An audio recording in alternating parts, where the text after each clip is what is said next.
वहाँ चुनाव हुए थे। ये वापस से अगला चुनाव हारने के लिए बहाना बनाया जा रहा है। इनको पता है कि अब इसके बाद ये लोग बिहार का भी विधानसभा का चुनाव हारने वाले हैं, तो उसकी भूमिका तैयार की जा रही है।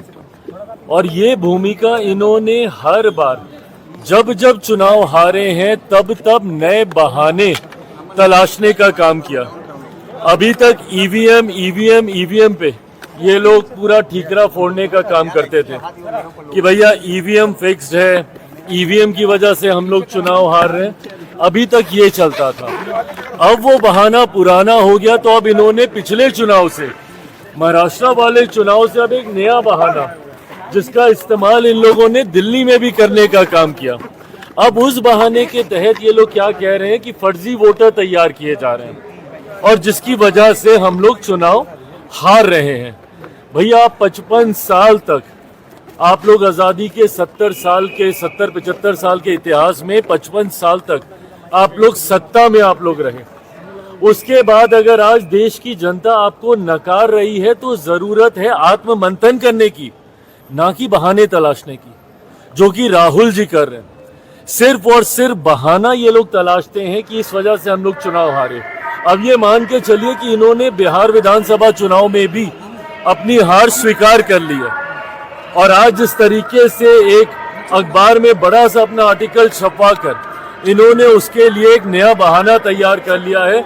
बिहार में अब जब ये चुनाव हारेंगे तो उस पर भी ठीकरा इसी बात का फोड़ा जाएगा कि नए वोटर्स तैयार किए जा रहे हैं। भैया आप एलओपी हैं, आप हिस्सा हैं इस व्यवस्था का।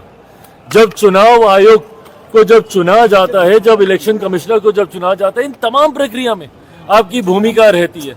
तमाम ऐसी कॉन्स्टिट्यूशनल बॉडीज हैं जिसमें आपकी निर्णायक भूमिका रहती है। उसके बाद आप हर व्यवस्था पर आप सवाल खड़ा करेंगे, तो जरूरत है कि आप आत्ममंथन कीजिए। क्यों जनता आपको नकार रही है, इसके लिए सोचिए, ना कि बहाने कैसे तलाश किए जाएं उसकी चिंता करें। आरक्षण को लेकर भी कहा है चिराग जी कि आरक्षण का जो सीमा है 50% उसको बढ़ा दिया जाएगा जब हमारी सरकार आएगी तो, और जिसको जितनी जरूरत होगी उतनी आरक्षण दी जाएगी। बहुत अच्छी बात है भैया, बिल्कुल करें। पर इससे पहले किसकी सरकारें थी? आप ही की थी ना। एक पार्टी तो छोड़ दीजिए, एक परिवार से 3 प्रधानमंत्री थे, आपके परिवार के थे। आपके दादाजी थे, परदादा थे, दादी थी, आपके पिताजी थे, सब थे। लंबे समय तक 2014 से पहले 1 दशक तक आप ही के पार्टी की नेतृत्व वाली सरकारें थी। मुझे चिंता इस बात की होती है कि जब आप लोग विपक्ष में जाते हैं आपके स्वर बदल जाते हैं, जब आप सत्ता में आते हैं आपके स्वर बदल जाते हैं।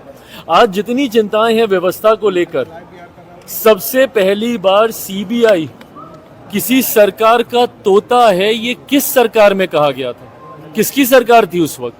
आज जब आप कॉन्स्टिट्यूशनल बॉडीज के ऊपर जब आप सवाल उठाते हैं तो ये किसकी सरकार में कहा गया था कि भैया सीबीआई सरकार का तोता है?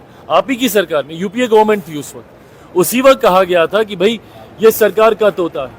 तो जब आप विपक्ष में चले जाते हैं आपको चिंता होने लगती है। उस वक्त आपको जातीय आधारित जनगणना की भी चिंता आएगी, उस वक्त आपको ये भी याद आएगा कि भैया कैसे आरक्षण के दायरे को बढ़ाया जाए, उस वक्त बिहार में कैसे हम लोग विशेष राज्य का दर्जा दे दें, ये भी अब आपको याद आएगा।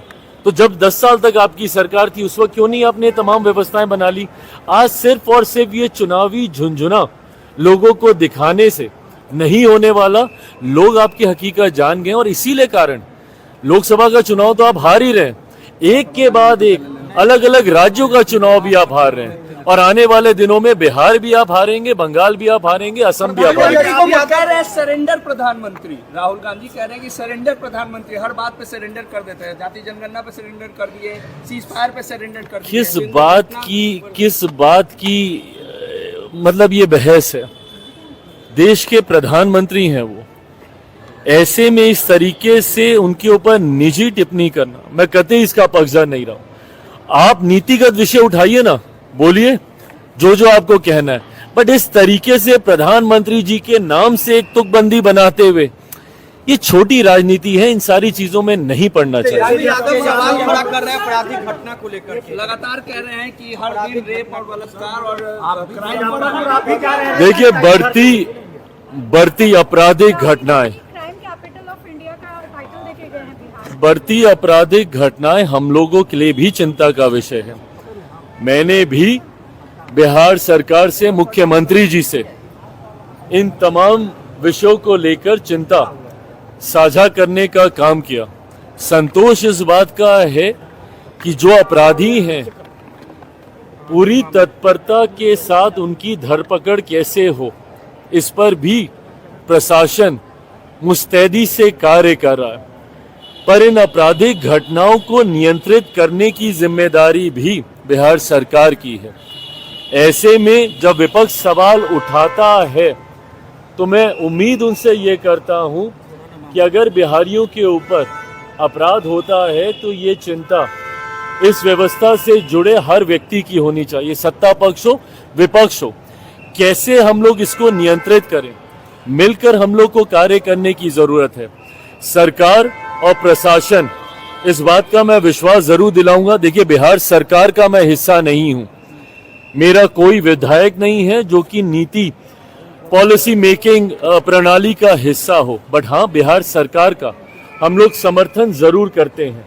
ऐसे में अगर ऐसी घटनाएं घटती हैं तो ये हमारे लिए भी उतनी बड़ी चिंता। आज मैं मुजफ्फरपुर भी जा रहा हूं जहां पे 2 ऐसी घटनाएं हुई हैं। मैं दोनों परिवारों से वहां पर जाकर मिलूंगा और आने वाले दिनों में कैसे इसको और मजबूत करके इसको नियंत्रित किया जा सके, राज्य सरकार से